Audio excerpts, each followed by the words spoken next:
Hi Pisces, welcome to your July and August 2017 prosperity reading. It's Rena here. So I wanted to tell you about a few astrological transits that will be affecting you in the upcoming 2 months that can be said to involve your business, your career matters, and your money matters. Actually, in terms of earned income, your second house is Aries. And right now, Uranus is in Aries. So this can be kind of experiencing a lot of fluctuation. Uranus will be in Aries, I believe, until 2019. So it's not going to be there that much longer. But fluctuation is something I think you can handle because you are a mutable sign. And remember that fluctuation, it can wildly fluctuate in a positive direction. Uranus is a wild card, so you never know when all of a sudden you hit it big. So look at it that way. In terms of any kind of home business endeavors, you do have Venus entering this sector on July 31st and will be there until, I don't have my ephemeris in front of me, I believe it's August 27th, around that time frame. So Venus in the house of home business can bring money to it. If you already have a home business, you may see an increase in your earnings, or it can give you the ability to have everything fall into place, to be able to launch. We do have a Mercury retrograde on August 12th, starting on August 12th and ending on September 5th. So for that period of time, it's not necessarily advised to launch new projects. Obviously, if you feel very called to do so, then I would, kind of counter that superstition, unless it's something life or death, because what's the big deal? If the stakes aren't that high, and it doesn't work out exactly how you want, you can always start over again. But if you really have a lot on the line and you can hold off, then maybe you might want to. But the interesting thing is that there's going to be 2 full new moons in Leo. Leo is your 6th house of work. And so that could be new beginnings with work. One of them is July 23rd, 0 degrees of Leo, and then the second one is August 21st at 28 degrees, and that's during that Mercury retrograde, and that's a solar eclipse, the second one. So that could be something just dropped in your lap that has to do with work-related matters. With the career, that's the 10th house. That's more of the glory. That's more of the job title. And you have Saturn in this house until the end of the year in Sagittarius. Now, it is retrograding Saturn right now. I can't remember when it goes direct. Probably should have figured it out. I wasn't going to talk about that because that's kind of like a long-term transit. I don't think it's really that big of a deal. The point is that with Saturn in your 10th house, this is a really great time until December when it goes into your 11th house in Capricorn. This is a great time to really lay down some kind of a framework for the next 30 years. That's what Saturn's all about, is creating structures. So that if you're like conscious of this, Pisces, you can really take advantage of this. So now I'm going to put out a very simple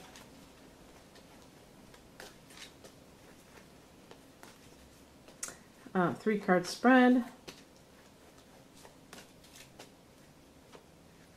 tarot spread, and then I'm going to pick some oracle cards as well. Before I pick the tarot cards, I'm going to pick, and pick means drawing without looking, not choosing them, looking at the cards. a Law of Attraction card, which has a, what do you call it? I keep forgetting the name of that. An affirmation on it. Courage. My fear of rejection does not stop me from bravely going forward.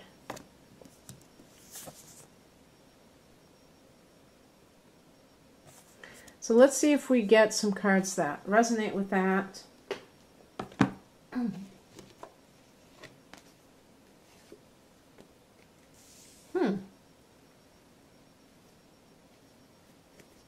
I did just turn over the deck, and because I looked at the bottom and it had all, so I might have picked up the deck backwards. That's my rule for dealing with reversed cards. I do read reversed cards, but if it was so funny.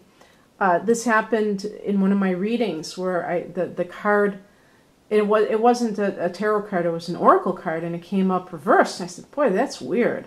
That rarely happens to me these days. So I looked at the bottom of the deck, and I think it was of the other deck, just to make sure. And then the card I picked was a reverse card too. So sometimes it happens regardless. Wow. Wow, you got all major arcana cards. That's amazing. Okay, now we're going to this is the Wisdom of the Oracles deck. Let me shuffle it and then I'll cut it. I could have done that with the tarot too, cut it in front of you. And I think people like that.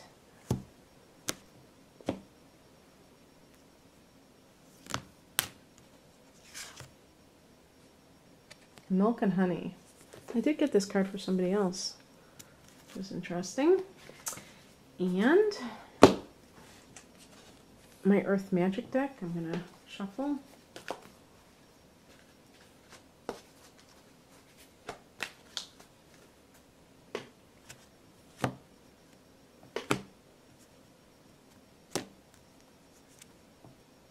I got this card for another sign also, Cave Sanctuary. Wow. So,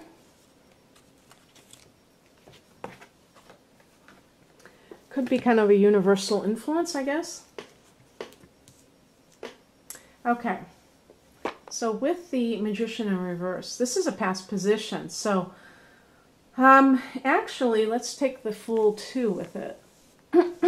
So, the Magician in the reverse position is feeling a lack of self-empowerment. And this is actually a very common trait associated with Pisces. Pisces sometimes is considered a dependent sign, a sign that requires other people to get it going, to motivate it. And so Pisces people might have some brilliant ideas that they find it hard to implement because the symbol of Pisces is two fish swimming in opposite directions. So depending on their moods, they may feel one way about something and then they change course with their goals, their ambitions. They may start to go in a different direction. So it's easy for a Pisces person to feel disempowered because the sign is known as being a martyr. And this is, of course, the shadow aspect. It doesn't have to be this way. But Pisces is very sensitive, compassionate, and it's not out for itself. It's a sign that cares about other people. So that blind ambition isn't present with Pisces. Now, obviously, other things can temper that or influence that. So the Magician isn't about blind ambition. The Magician in the upright position is about understanding that you have even the power to change your reality and to manifest things. That's all it really means. It doesn't mean anything grandiose. And it really is just involved with taking those first steps. And so you can That's the past position, though. So I don't even have to talk about it in terms of self-improvement, because now we have the Fool. And this is you currently, and you're going to be going into something, whether it's a new job, your own job, or, you know, your own company, and doing it with a sense of adventure. Not with a sense of like, oh gosh, I hope this works out, but almost like you trust that the universe has your back and that everything is going to turn out well, regardless of, you know, the twists and turns that life takes you. And I think that's a very good attitude for whatever it is that you're deciding to do. The fact that you've got all major arcana cards may indicate, Pisces, that this is a very important period for you during this late summer, because in September you will have a full moon in your sign. So that will kind of bring the curtain down. That'll be the ending of an era. But if you have laid some groundwork, you may be one step ahead of the game. And then we have, speaking of being one step ahead of the game, we have the Chariot card. This is connected to the sign of Cancer. So again, with Venus in Cancer, you may, that's your 5th house of creative self-expression. And I didn't even think about that. A lot of you are artistic. So you may be able to combine a small business with creative output. So if you're a jewelry maker, if you're somebody who can sew, whatever it is that you're into, you may do that type of business as well. Or even paintings and, you know, the typical creative things. But the Chariot card is about winning, being successful at something. The thing about the Chariot is that it involves the person holding on to the reins of the horse, which symbolizes focus. The horse is herky-jerky, and the person is very much, because they're holding on to the reins, they're able to still that horse. And it's almost, you could even compare it to meditation, stilling the mind, and that being conducive for helping people to succeed as well. So any of that stuff could be indicated for you. So this is the, as I said, this is the Wisdom of the Oracle, Milk and Honey. What number is this? 51. I have to look by number. I'm going to read this from the book. 51.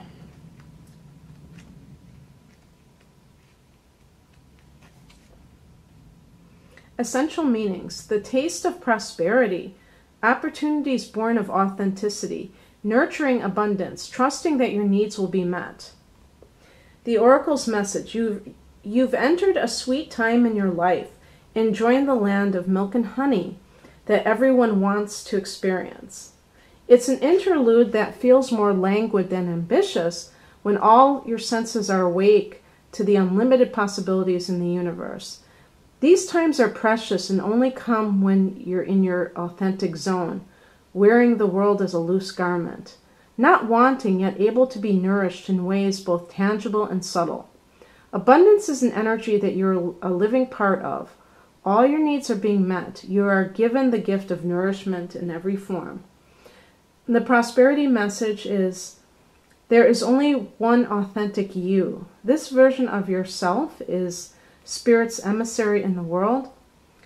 When you're in alignment with the truth that you are a unique expression of the divine, your ego can rest and your soul can illuminate your purpose. Now is the time when you're seeking your true north.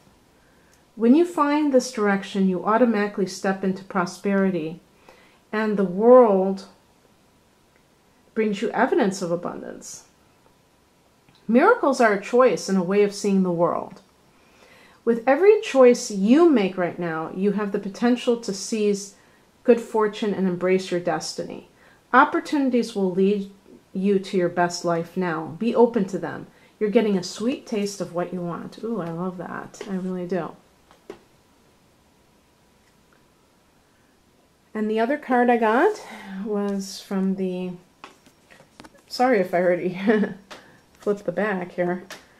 It is Cave Sanctuary.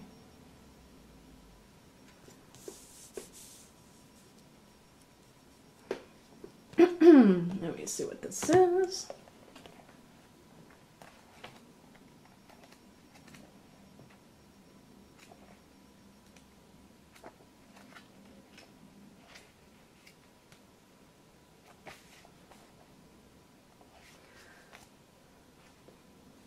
There is a quiet, still place inside of you that will always be available as a sanctuary. Yet finding such a space in the natural world will enhance and complement this internal place of peace. Whether it is a cave, meadow, forest, seashore, or any other setting in nature, this is where you can see, hear, and feel the presence of the Creator in your surroundings. Let it become a temple for your heart and soul. Rather than having your computer, television, or any other human-made device or activity be your sanctuary, allow yourself to discover the perfect place in nature where you can simply be and breathe. Doing so bridges the connection between the inner and external, facilitating a spiritual communion that allows your being to be aligned in dramatic and quiet reverie with all that is. In today's busy world, it becomes even more critical to set aside time for sanctuary, even if you have to schedule it. And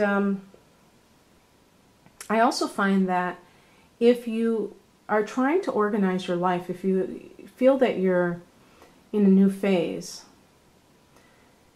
and there are things that you really want to get straight in your mind, you might also want to bring a notebook and a pen rather than having some kind of electronic device and really write it down.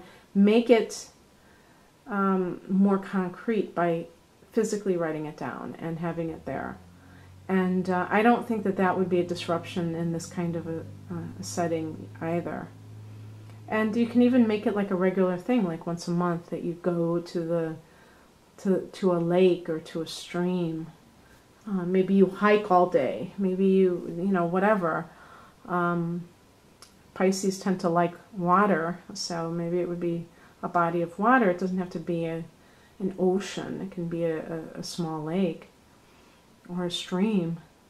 And just sit there in quiet and meditation. And that's, as I say with the Chariot card, that's about stilling the mind. That's where the success comes in. So Pisces, I hope that you enjoy this. If you'd like a private reading, you can click the link below. I have natal chart interpretations and, career readings, love readings. Namaste, and have a great next couple of months. Bye.